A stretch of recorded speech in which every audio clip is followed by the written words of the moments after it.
10th class సంస్కృతం second lesson పరోపకారాయ సతం విభూతాయ. చుక్కగుర్తున్న శ్లోకాలు 1, 7, 8, 9, 10, 23 శ్లోకాలు. వాటి భావాలు. మహాకవి కాళిదాస్ సంస్కృత మహాకావ్యం. ఈ పాఠంలో మొత్తం 25 శ్లోకాలు ఉన్నాయి. ఇందులో ముఖ్యమైన చుక్కగుర్తున్న 6 శ్లోకాలు 1, 7, 8, 9, 10, 23 శ్లోకాలు ఉన్నాయి. ఇవి మాత్రమే ఈ వీడియో ద్వారా మీకు తెలియజేస్తున్నాను. 1వ శ్లోకం. తమధ్వరే విశ్వజితిక్షితేశం నిశేష విశ్రానిశకోశజాతం ఉపాత విద్యో గురుదక్షిణార్తిం కౌత్సః ప్రపేదే వరతంతు శిష్యః. శ్లోకం మరొకసారి. తమధ్వరే విశ్వజితిక్షితేశం నిశేష విశ్రానితకోశజాతం ఉపాత విద్యో గురుదక్షిణార్తిం కౌత్సః ప్రపేదే వరతంతు శిష్యః. భావం.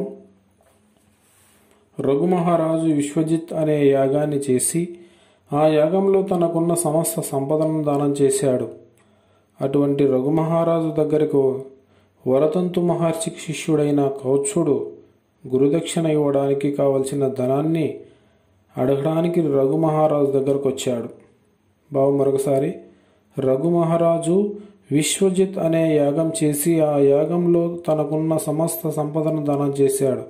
అటువంటి రఘుమహారాజు దగ్గరికి వరతంతు మహర్షికి శిష్యుడైన కౌత్సుడు గురుదక్షిణ ఇవ్వడానికి కావలసిన ధనాన్ని అడగడానికి వచ్చాడు.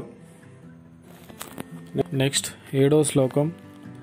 సర్వత్ర నో వార్తమవేహి రాజన్నాతే కుతస్త్వయ్య శుభం ప్రజానాం సూర్యే తపత్యావరణాయ దృష్టేః కల్పేత లోకస్య కథం తమిస్రా. శ్లోకం మరొకసారి. సర్వత్ర నో వార్తమవేహి రాజన్నాతే కుతస్త్వయ్య శుభం ప్రజానాం సూర్యే తపత్యావరణాయ దృష్టేః కల్పేత లోకస్య కథం తమిస్రా. భావం. ఓ రఘుమహారాజా, నీ రాజ్యపాలనలో ప్రజలందరూ క్షేమంగా ఉన్నారు. ప్రజలకు ఎటువంటి కష్టమూ లేదు. సూర్యుడు ప్రకాశిస్తుండగా చీకటి లోకం చూపును అడ్డుకోలేదు కదా. భావం మరొకసారి. ఓ రఘుమహారాజా, మీ రాజ్యపాలనలో ప్రజలందరూ క్షేమంగా ఉన్నారు. ప్రజలకు ఎటువంటి కష్టమూ లేదు. సూర్యుడు ప్రకాశిస్తుండగా చీకటి లోకం చూపును అడ్డుకోలేదు కదా. నెక్స్ట్ చుక్కగుర్తు గల శ్లోకం 8వ శ్లోకం. శరీరమాత్రేణ నరేంద్ర తిష్టాన్న బాసి తీర్థ ప్రతిపాదితర్తిః ఆరణ్యకోపాత ఫల ప్రసూతిః స్తంభేన నీవారైవ వసిష్ఠః. శ్లోకం మరొకసారి. శరీరమాత్రేణ నరేంద్ర తిష్టాన్న బాసి తీర్థ ప్రతిపాదితర్తిః ఆరణ్యకోపాత ఫల ప్రసూతిః స్తంభేన నీవారైవ వసిష్ఠః. భావం. ఓ రాజా, నీవు నీ సంపదను పూర్తిగా సజ్జనులకు దానం చేశావు. అటువంటి నీవు అడవిలో మునులు ధాన్యం తీసుకున్న తర్వాత కేవలం కాండంతో మిగిలిపోయిన నీ వారపు ధాన్యపు మొక్క వలె ప్రకాశిస్తున్నావు. భావం మరొకసారి. ఓ రఘుమహారాజా, నీవు నీ సంపదను పూర్తిగా సజ్జనులకు దానం చేశావు. అటువంటి నీవు అడవిలో మునులు ధాన్యం తీసుకున్న తర్వాత కేవలం కాండంతో మిగిలిపోయిన నీ వార ధాన్యపు మొక్క వలె ప్రకాశిస్తున్నావు. నెక్స్ట్ 9వ శ్లోకం చుక్కగుర్తు గల శ్లోకం. స్థానే భవానేక నరాధిపః సన్నకించనత్వం మగజం వ్యనక్తి పర్యాయ పీతస్య సురైర్హిమాంశోః కలక్షయః శ్లాఘ్యతరో హి వృద్ధేః. శ్లోకం మరొకసారి. స్థానే భవానేక నరాధిపః సన్నకించనత్వం మగజం వ్యనక్తి పర్యాయ పీతస్య పర్యాయపీతస్య సురైర్హిమాంశో కళాక్షయః శ్లాఘ్యతరో హి వృద్ధేః. భావం: ఓ రాజా, నీవు సార్వభౌముడవై ఉండి యజ్ఞం చేసి ఉన్నత సంపదనంతా దానం చేసి పేదరికాన్ని పొందటం యుక్తంగానే ఉంది.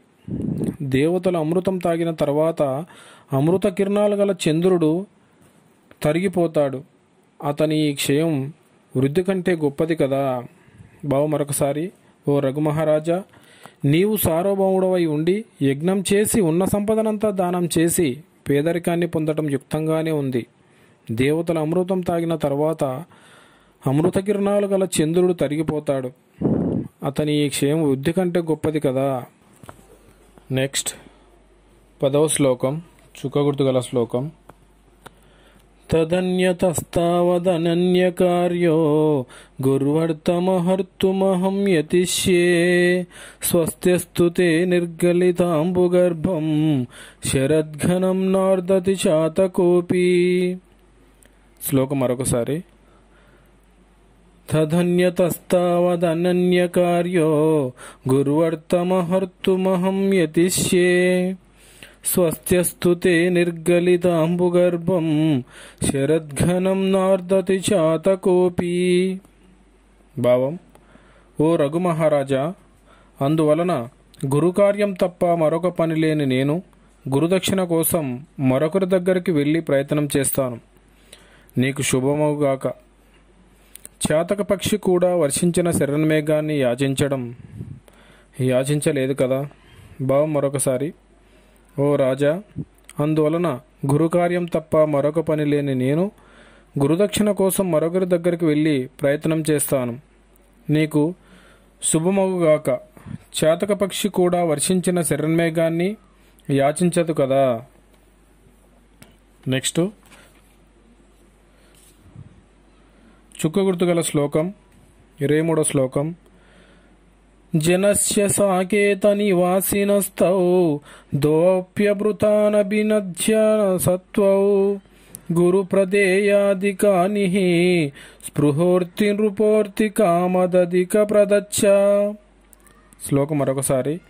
జనస్య సాకేత నివాసినస్తౌ ద్వప్యభృతానభినధ్య సత్వౌ గురు ప్రదేయాదికాని స్పృహోర్తి నృపోర్తి కామదధిక ప్రదచ్చ.